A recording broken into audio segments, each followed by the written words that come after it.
Você também tinha mencionado que o processo sefardita ele envolve passos a mais, né, e fiquei curioso daí então como que é a questão de custos, né, da dos diferentes processos. É a mesma coisa que o filho é o mais acessível, depois do neto, depois o do judeu sefardita, é algo semelhante? É algo semelhante, é algo semelhante. Então, assim, o custo, ele depende muito de cada tipo de processo e também do caso do cliente. Porque mesmo um processo de filho, ele não é igual.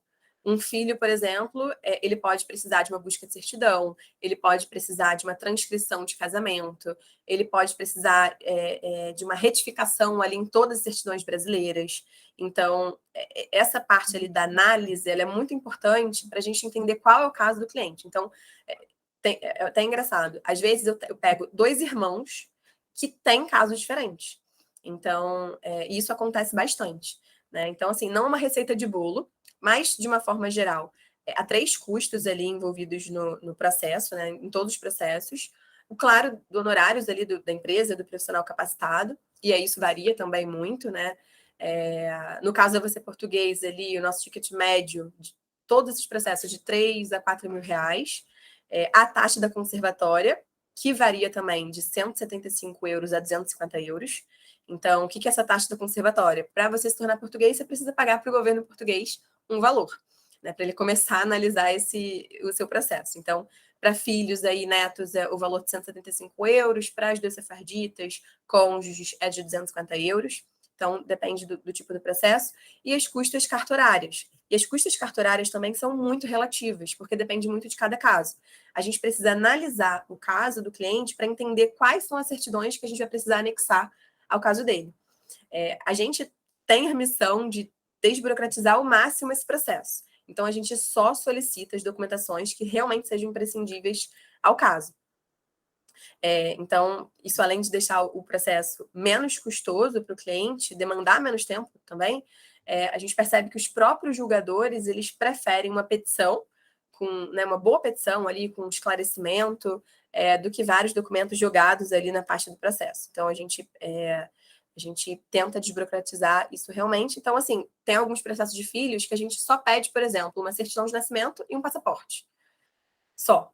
Porque a gente consegue fazer uma petição e comprovar essa descendência por outros meios, né? Então, nesse caso, por exemplo, esse filho gastaria aí R$ 300 no cartório, né? Ou menos. Então, isso depende muito também do ano de nascimento da pessoa. Os cartórios, eles não têm ali uma tabela fixa de valores. Então, se uma pessoa, por exemplo, nasceu em 1920, com certeza a certidão dela vai ser bem mais cara do que uma pessoa que nasceu ali nos anos 2000.